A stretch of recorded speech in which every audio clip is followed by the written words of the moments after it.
ఒక వ్యాపారి వెళ్తున్నాడు. వాళ్ళు ఒంటెల మీద ప్రయాణం చేస్తూ వెళ్తుండగా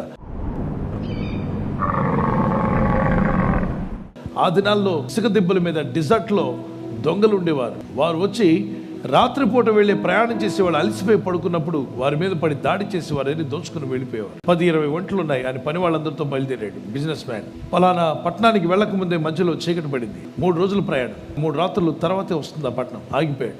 ఆ రోజు రాత్రి అందరూ కలిసి వంటలన్నీ కూడా చుట్టూ పడుకోబెట్టి వారి మధ్యలో ప్రార్థన చేసుకుని పడుకున్నారు.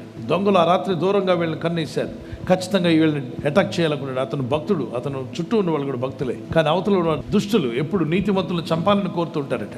అర్ధరాత్రి మంచి నిద్రలో ఉన్నప్పుడు హఠాత్తుగా వచ్చి పడ్డారు. దగ్గరకు వచ్చి వస్తే దొంగలకు ఆశ్చర్యం అనిపించింది. 12 అడుగుల రాతి కూడా వాళ్ళ చుట్టూ కట్టేసింది. ఆ లీడర్ అన్నాడు, మీరు కొందరు ఇటు వెళ్ళండి రా, 4 ఇటు చుట్టూ చూసిరండి, ఎక్కడ గేట్ ఉంటుంది కదా అని. ఎటు చూసి వచ్చిన అందరూ కలిసి, సార్ గేట్లు లేని గోడ కట్టాడు, గేటే లేకుండా ఫెన్సింగ్ వాల్ కట్టాడు, ఎలా కట్టగలిగాడు రాత్రికి రాత్రి?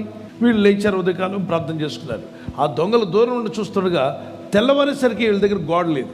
రాత్రికి రాత్రి గోడ కడుతున్నాడు, తెల్లవారేసరికి గోడ వెళ్ళిపోతుంది. అబ్బా, ఇది చాలా వింతగా ఉంది, ఇతను భలే అద్భుతంగా చేస్తున్నాడే, ఇతను మనకు దొరికితే ఇతను వస్తువులేమి దొంగలించొద్దు, కానీ ఈ గోడ కట్టే తెలివితేటలేంటో మాకు కావాలి అనుకున్నారు. 2వ రోజు వాళ్ళు ప్రయాణం చేస్తుండగా దొంగలు వీడిని ఫాలో చేస్తాను భక్తులకు తెలియదు. అది కొంతమంది అంతే ఫాలో చేస్తుంటారు.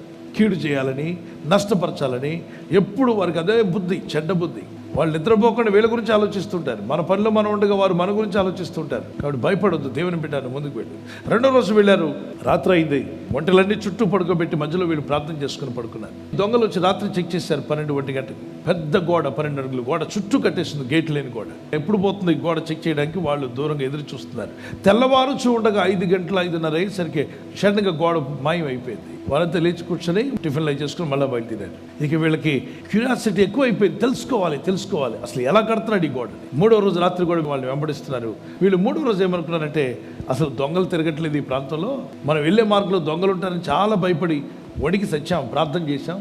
ఒకటి తర్వాత ఒకటి, నువ్వు చేయి బ్రదర్, నీ తర్వాత నువ్వు చేయి బ్రదర్, నీ తర్వాత నువ్వు చేయి బ్రదర్. 27 మంది ప్రార్థన చేశాక పడుకున్నారు. 2వ రోజు 20 మందే ప్రార్థన చేశారు. 3వ రోజు అందరూ కూడా అసలు దొంగలు లేని ప్రాంతంలో వణికిపోతూ ప్రార్థన చేస్తున్నాం, ఇంత ప్రార్థన చేయాల్సిన సీన్ లేదనుకున్నారు.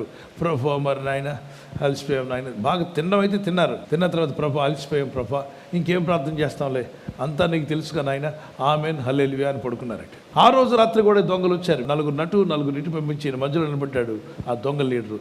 వాళ్ళు పరిగెత్తుకుని వచ్చి చెప్పారట, సార్ చిన్న క్రాక్ కనిపించింది, గోడలో చిన్న హోల్ లాగా ఉందని. అయితే వెళ్ళండి రా లోపలికి అన్నాడు.